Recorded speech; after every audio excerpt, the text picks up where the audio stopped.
Hello, hello, hello. Welcome back to another episode of Here We Grow. As always, thank you so much for joining me. Thank you for tuning into this pod. Thank you for being on this journey with me. It feels like coming home, sitting down in this chair, hitting record, having so much on my heart that just wants to flow through. I have had some blocks in the last few weeks and a lot of head talk going on, making me feel like I needed to be doing more in order to record and having more planned in order to set out with this really nicely aligned episode. And I've been comparing myself to other podcasters or other people that are sharing on YouTube. And today I'm like, knock it off. Just sit down and do what you do. And that is where the real magic happens, right? That's where I get to be my most creative self, my most authentic self, my most vulnerable self, which at the end of the day is truly the goal of this podcast, of this YouTube, of this message. So I want to invite you into your body. And a lot of my episodes, especially at the very beginning, we dropped into the body first and we dropped into the breath first. And I'm really called to do that today on this episode. So, no matter where you are at or what you are doing, I invite you to pause and take a breath all the way in through the nose and all the way out through the mouth. And feel what it feels like to settle into your physical being. Feel the sensations on your skin. Feel the air all around you. Feel the air moving in and out of the body. Notice where it flows to. Maybe notice where it gets sticky or stuck. And notice how you can really tune into the channel that is this direct channel through our body from head to toes and all the way out the arms into our fingertips. And if your eyes are closed, notice what it feels like to go within. If your eyes are open, take a moment to glance around you and notice everything that is happening around your space, right where you are. And if you're in a place where you're at a lot, notice something brand new. If you're at a place where you're seeing new things or you're taking in a lot of visual aspects, you're maybe driving or on a walk, just look around and find a little glimmer of beauty that maybe you wouldn't notice normally. Maybe it's the twinkling of the sun shining. Maybe it's the sparkle on the snow, which I have been noticing a lot. Maybe it's the trees. Maybe it's the cars, details of cars or people. Just becoming very aware of your external environment. And then tune that into your internal environment and match that same sensation or that same vision or that same feeling inside of your body. So maybe the movement of traffic is the movement of your heartbeat and the energy flowing through your body. Maybe the twinkling is a sensation on your skin or your fingertips. Maybe the flow of life is the flow of air moving in and out of you, the belly opening and expanding like the sunshine in the sky. Maybe it's nighttime and you feel the glimmer of the night air, the moon, the stars. And just really tune in to what is happening right here, right now. What does this moment feel like?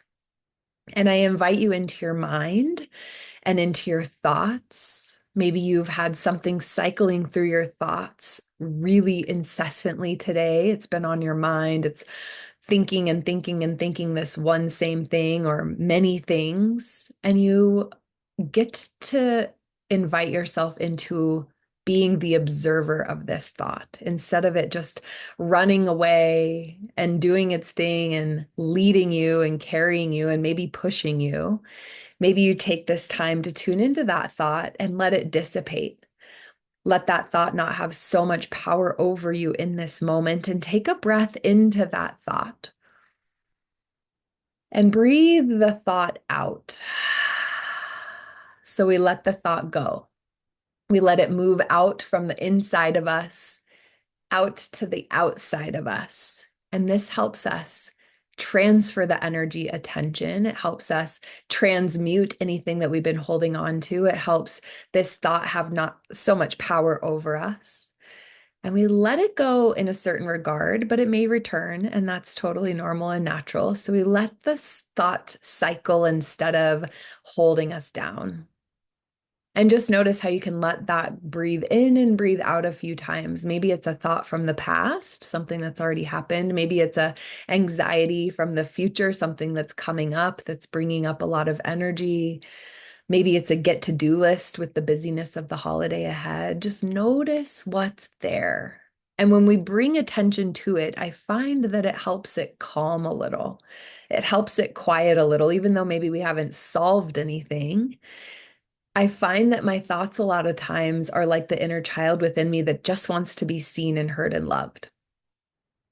And at the end of the day, we all just want to be seen and heard and loved. So, how can you bring that attention back home to yourself?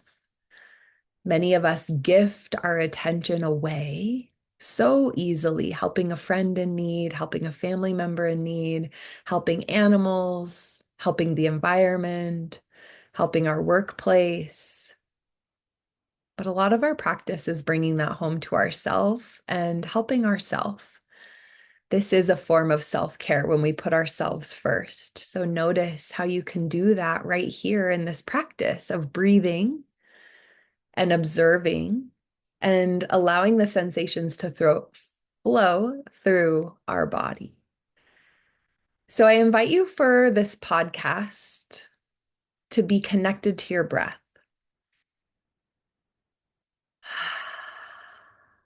Follow it in, follow it out. Take this journey with your breath in and out of your body, lighting you up from the inside out.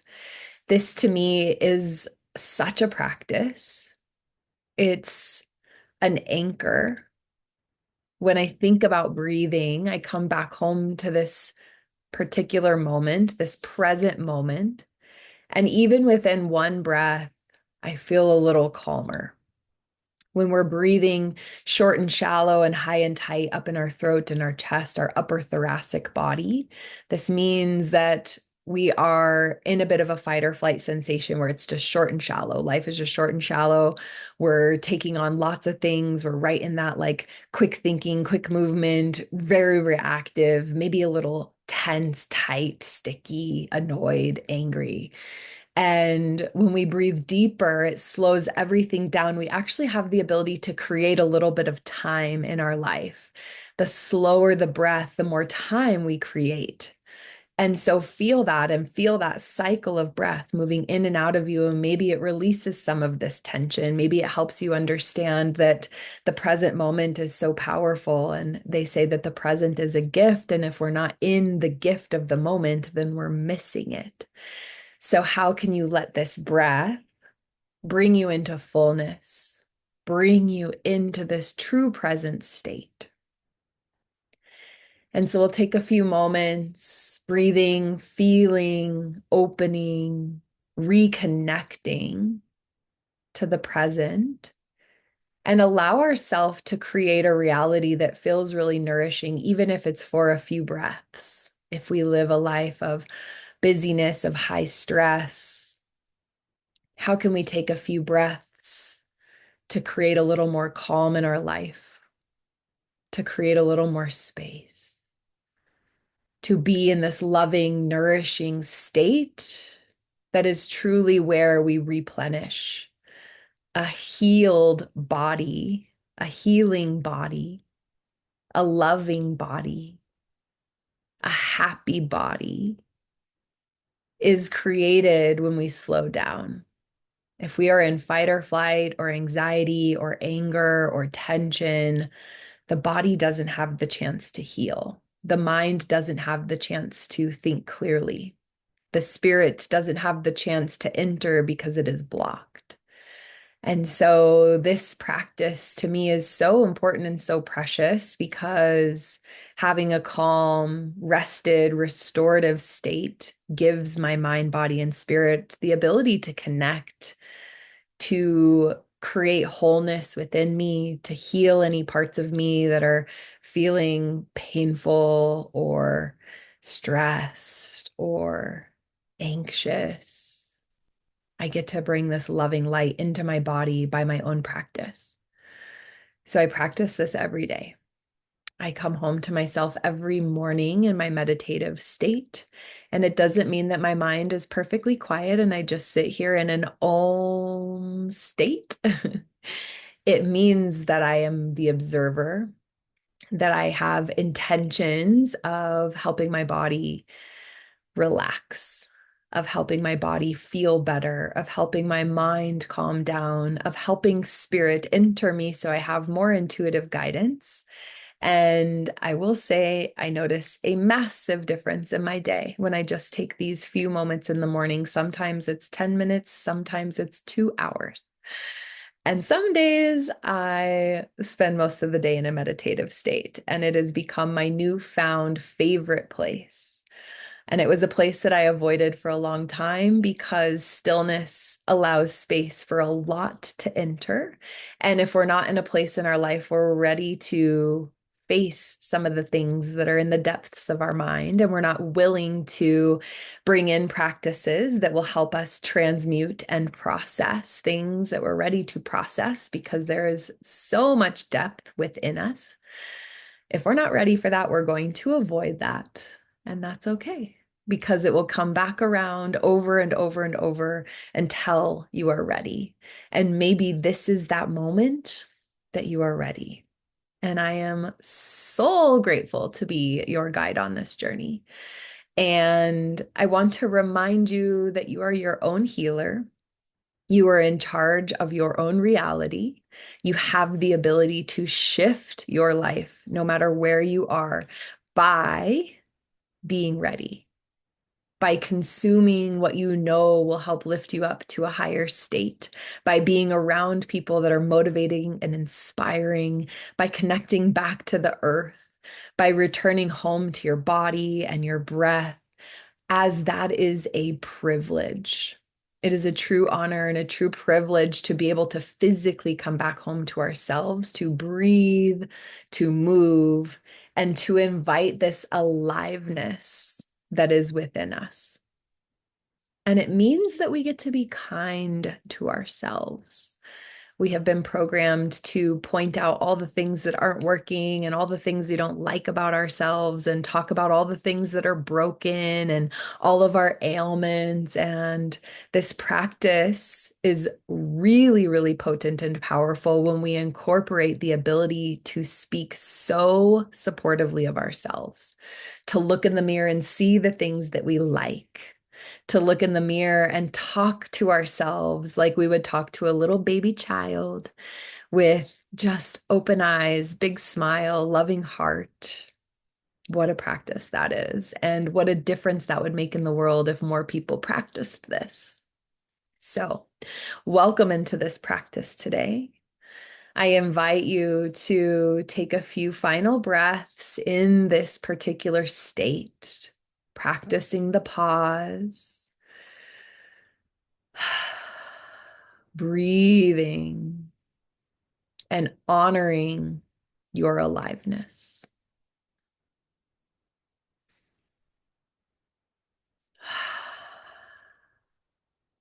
Give yourself permission to slow down. This is a practice.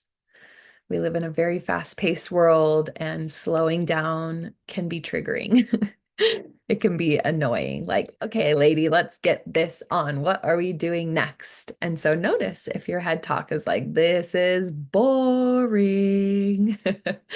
Because I have felt that way too. And the more I slow down and the more I nourish myself, the more I just love the stillness and the practicing of the pause and the quietness. And I've noticed that on social media, we get this major, major hit of dopamine through the instant gratification of like one story to the next story to the next story, the next story. And it is changing our ability to focus. It is changing our patience. It is changing this desire for more stillness and more quietness. Because for me, I notice when I check out of social media, especially when I've been on it for a little while, or I get off of my computer after doing some work, I feel fired up, like I need more. It's like this hit that it just is insatiable. And so for me to practice the pause often is so, so important. And I've been watching longer YouTube videos and listening to longer podcasts and paying attention to things that require my attention for longer periods of time to offset this instant gratification, this dopamine hit that we're getting from the online world. And you can feel it in the rumble of people. When they come into my yoga studio, they're just like frazzled. And then they leave and they immediately feel the changes. And they say so. When people are leaving the yoga studio, they're like, oh, I'm so much better than I was when I walked in because I'm calm, because I took some breaths, because I took the opportunity to be with my body, to be in community with sharing this same level of energetic vibration that we all desire. It's like being around that calm person that just brings you back into alignment, back into harmony, which just feels so perfect for my life right now. And as we honor this aliveness within us, one of the main reasons for recording this podcast and filming this YouTube today is that I have had an episode in mind for quite some time. And it's an episode that's going to take some bravery because it is an episode that I want to dive into about grief and loss and death. And it's a bit of a topic that, especially in the Western world, we don't talk about very much. Death seems like one of those topics that's a bit forbidden and it makes people sad and uncomfortable. And it's not something that we want to go around talking about often, but I find that there's so much beauty in it.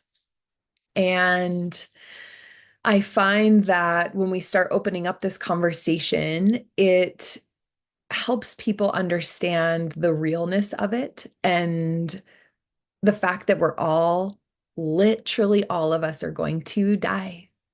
Sorry to break the news to you, but we're all dying. And that's just life.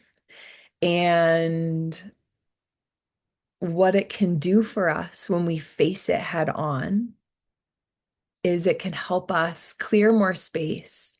It can help us open our heart in new ways. It helps us feel more alive. It helps me remember that we don't have all of the time in the world, that we do live on, in my opinion, in my belief system, is that we have this spirit within us, this soul within us that has landed in this human meat suit of a body that is carrying us through this earthly existence. And that part of us will go on, but the physical part of us gets this one lifetime right now, right here, right now. And it is a gift. It truly is a gift. And I think if we were speaking about death more often and honoring the process of death more often, we would remind ourselves to live more fully. And today is winter solstice. Today is the shortest day of light, the longest day of dark. And for me, I have started to honor it in a way that death brings so much to my heart. Death and darkness go hand in hand. And what I've recognized is that death in my life has brought me to life. My experiences of death have brought me to life. And that's been a huge realization. I feel like a lot of us avoid death and darkness in many ways, and it becomes this unhealthy relationship and this unhealthy balance. And so then when somebody we love crosses over and passes away and is no longer physically here with us, we're not usually sure how to process that. And we're not sure what to do with this bag of grief that we are given at that time. And there's really no instruction manual and there's no real guidance to it unless you go out seeking for it. Unless you Google on YouTube how to deal with grief, or you're reading a book because it has been brought into your life, or somebody in your life is open to speaking about grief and death.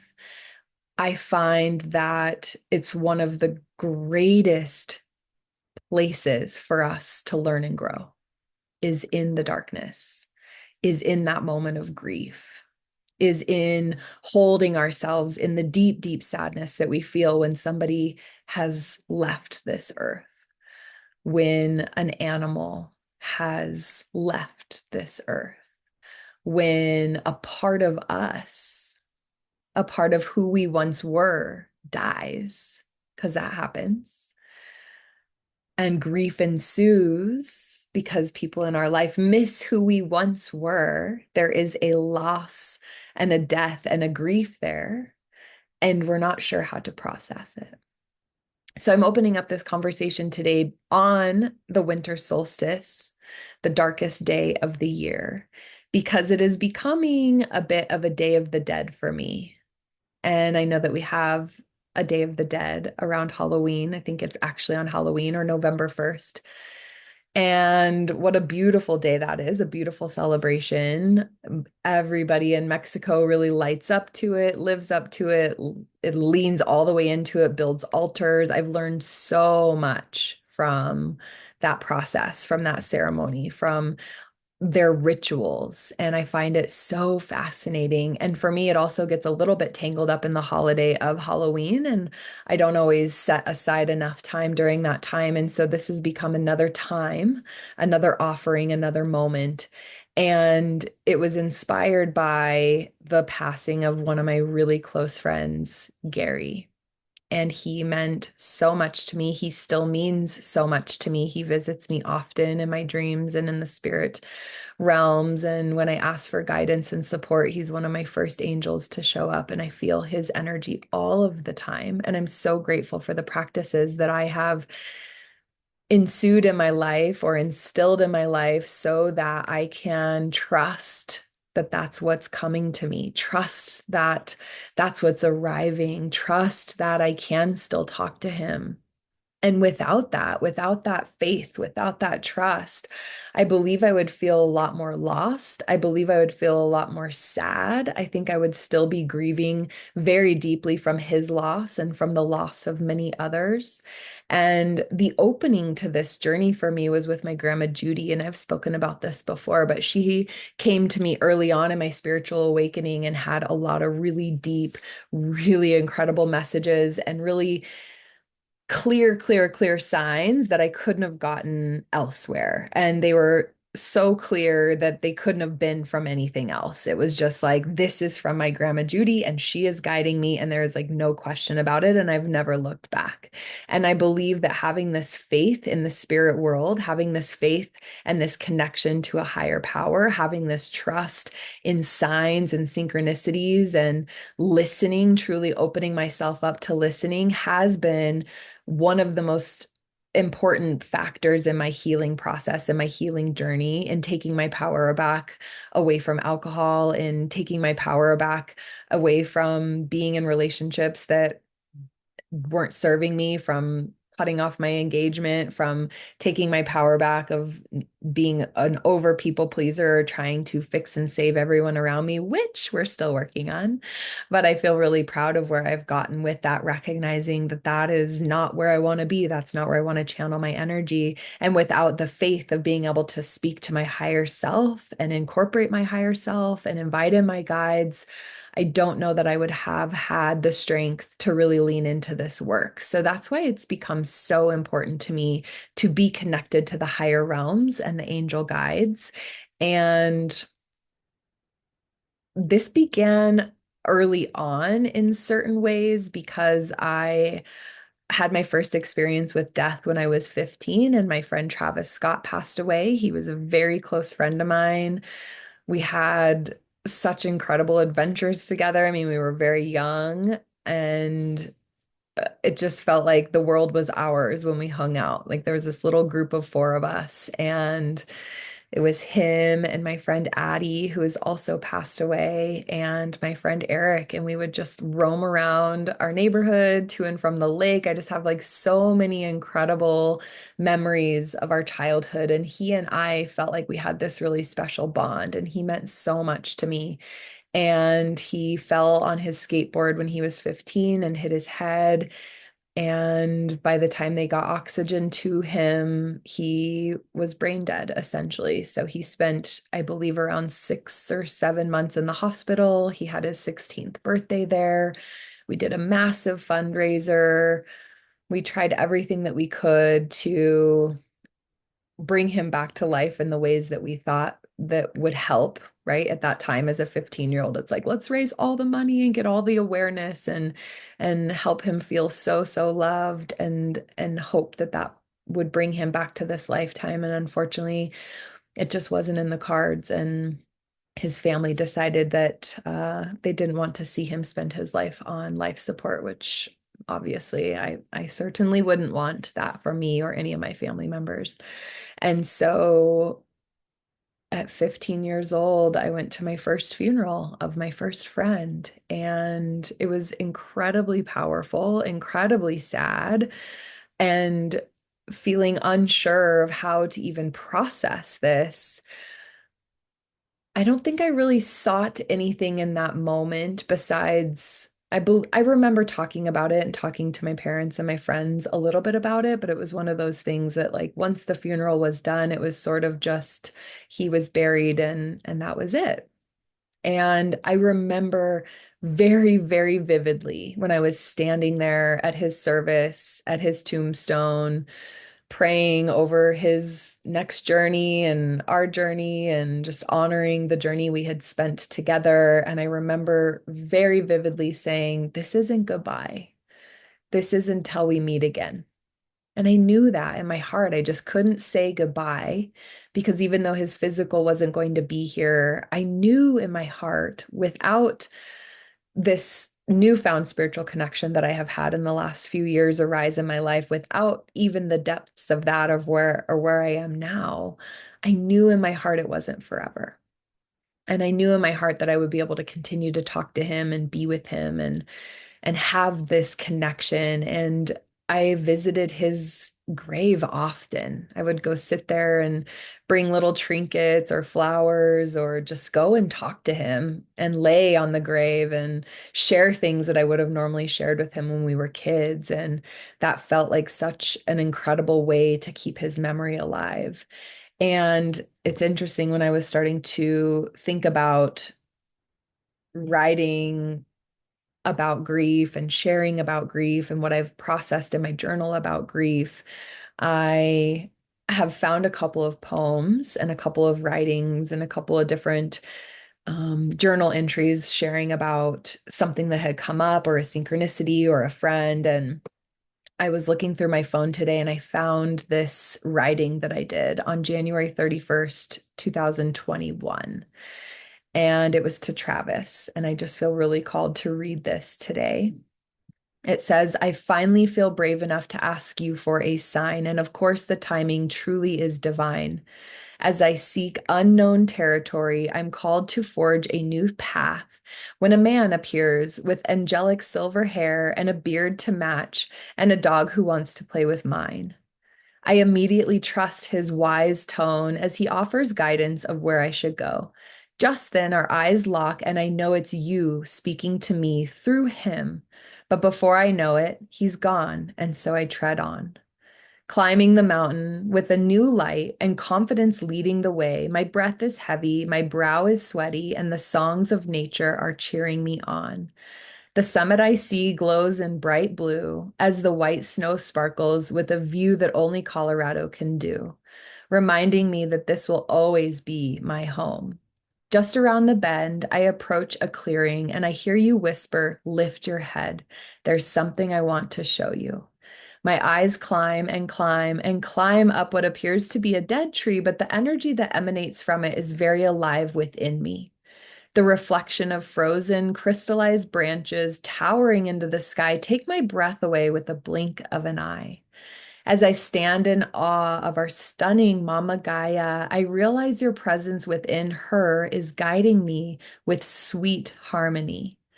Just then, flakes of snow start falling, even though there isn't an ounce of wind to cause this change. It's your magic gifting me with this exchange. Tears stream down my face as childhood memories flood my mind. You had a good run, but 16 years just wasn't enough time. Losing you was my first taste of death, grief, and deep sadness, emotions that were way too heavy for my young mind. 22 years later, I embrace the deep lessons your passing helped me find. You were the first of many, so many I'm afraid to count. My heart aches with sadness and gratitude all at the same time. The day you left this world was the day I promised never to say goodbye.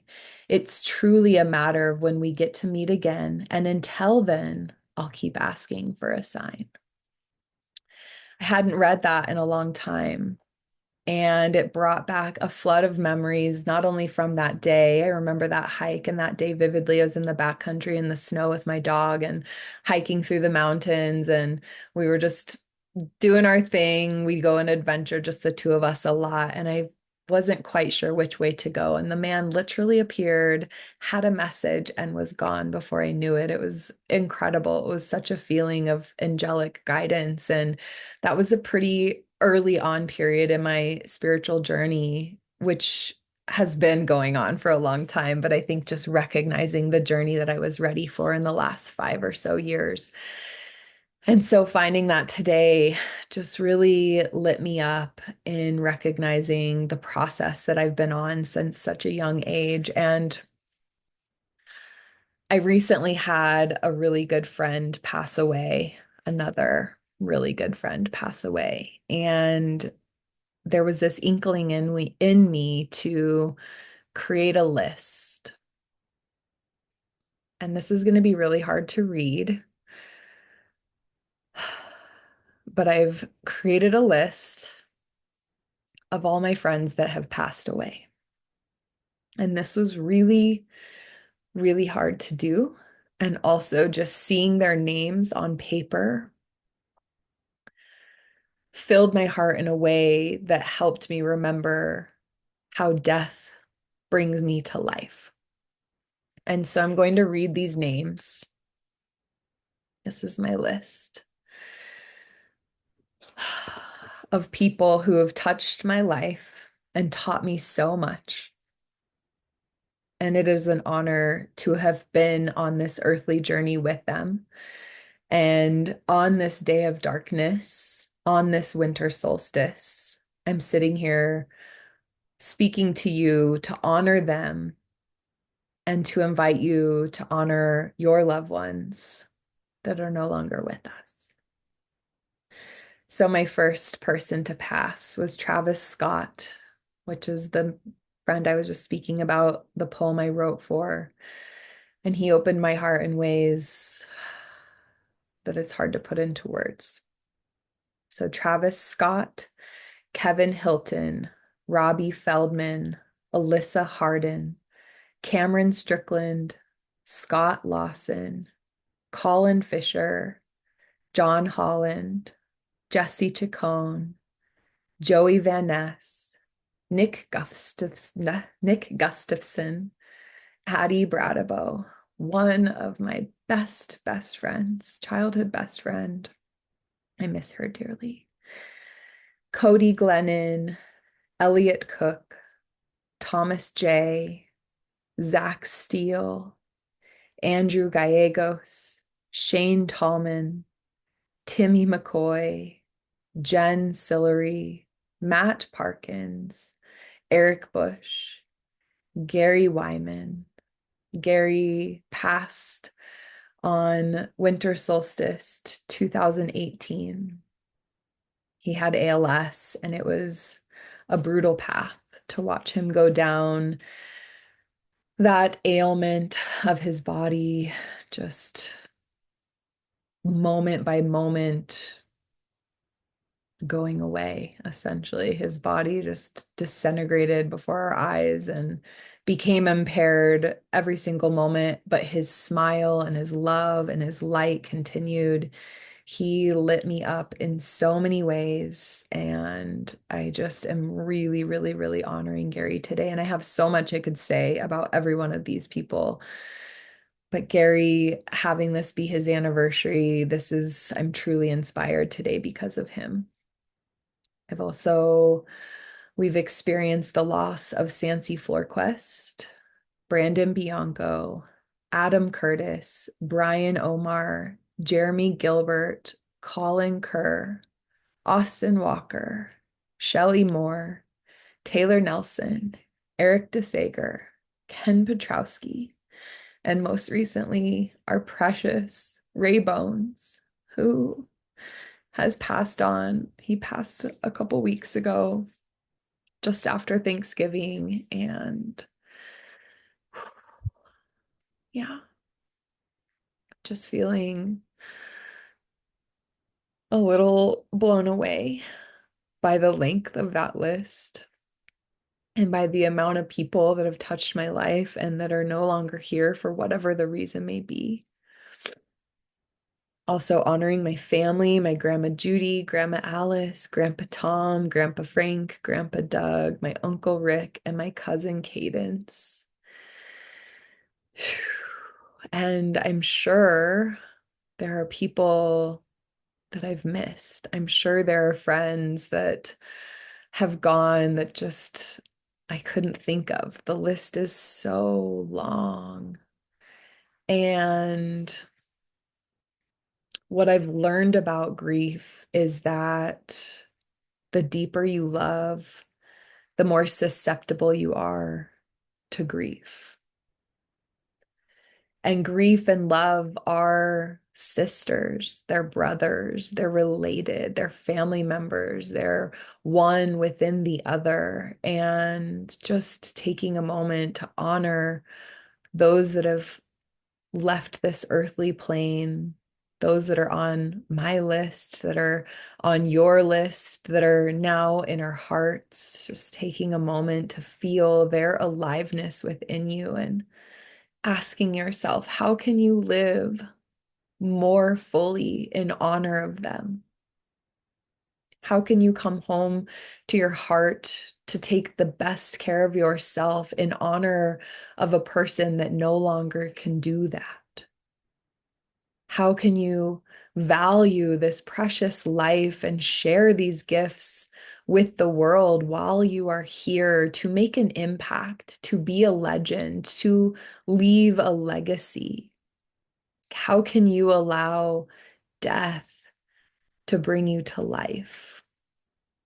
How can you live in this honorable way? What can you add into your life today to honor that person or these people? And if you've never lost anybody, notice what comes to light within you when you think about death and you think about the process of grief. And so just feel that, be open to it, be okay with it. Instead of running past grief or pushing grief down, how can you walk by its side? How can you hold hands with grief, bringing that loving connection into this space that feels painful and dark and hard? The things that are getting me through grief at this stage in my life are remembering the people, honoring the people, speaking to the people, their spirit, their guidance, asking for signs and symbols, asking for messages and intuitive guidance, honoring them with altars, with pictures, with speaking about them. Continue to speak about your people, even though the grief is heavy. Bring light to it, bring the memories to it. Invite your grandfather to sit at the table with you at dinner. Invite your grandmother to go to the grocery store and do that shopping that you always loved to do with her. I used to sit in church with my grandparents and sing the Catholic hymns as loud as I could. And I was thinking about that the other night and how I didn't even really know what I was singing or saying. And I just let it all flow and I let it all out. And it's moments like that that keep their memories alive, that help me bring love into the grief. And honoring every breath that we can remember to honor. The more we come home to this breath and feel it deep within us, the more open and alive we will feel, the more connected we will be to nature, the more connected we will be to the people in our life. How can you allow grief to help you be a really good friend? How can you allow grief to be a really good family member, to practice compassion and forgiveness?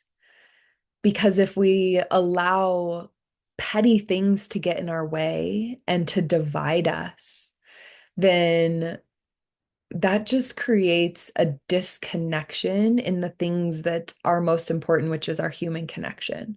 We are put here on this human plane, in this human body, in this human existence to experience the 3D life and honor those that have walked this life with us. And I'm finding just how important it is to not let the little stuff that feels like big stuff in the moment. Don't get me wrong, there are the big things, but how can I let those not completely divide me from the people that were put here on this earth with me, that might believe different things than me, that might act in ways that I don't agree with, that might say things that trigger me, or might have things that I know I can help them heal with, but they're just not ready for it. How can I just allow myself to be a good, supportive person without this big agenda of what I expect or need from another person, just allowing people to be exactly as they are.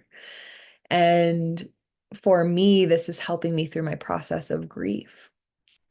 Because if something little is coming between somebody and me and our relationship, I recognize neither of us are going to be here forever. And do I want to let this little thing get in the way of me experiencing joy with this person? And it doesn't mean that we have to agree on all the things, but it does mean that we get to repair and allow that to be a part of what helps us be strong and allow that to be a part of what brings us closer together.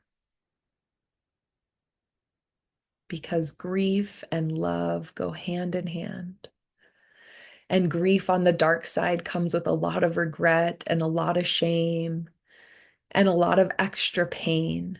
But when we invite in love into it, it helps neutralize the feelings that are happening when we're sad, when grief arises. We get to use love as a tool to help us come back home and heal ourselves so that we may be a part of other people's healing process. And sometimes you get to be the strong one in the relationship and say, I'm sorry first. Sometimes you get to be the bigger person in the relationship and apologize and move forward and nurture the relationship and heal the relationship, because some people are stronger than others in this realm. And if you know that in your heart you're one of those people, use that strength to be a healing guide. Use that strength to nurture relationships. Use that strength to bring the family back together. Use that strength to be love through the process of grief. And so, on the darkest day of the year, the winter solstice, I want to invite you to imagine all the things that happen in darkness that are so beautiful and so necessary. And without darkness, we wouldn't be able to experience them. We are all born from darkness, the womb. The earth was born in the darkness, the womb of the universe. We come from the darkness of the womb, just like the earth did. So invite yourself into that space to notice that you had this trust and this love and this guidance of faith when you're within the womb, whether you know that or not right now. Invite that in. You trusted and knew where you were growing. Innately, you knew it. The darkness allows us to see the brightness of the stars. Without darkness, there would be no stars. The fire burns brighter in the dark. The moon is lit in the dark.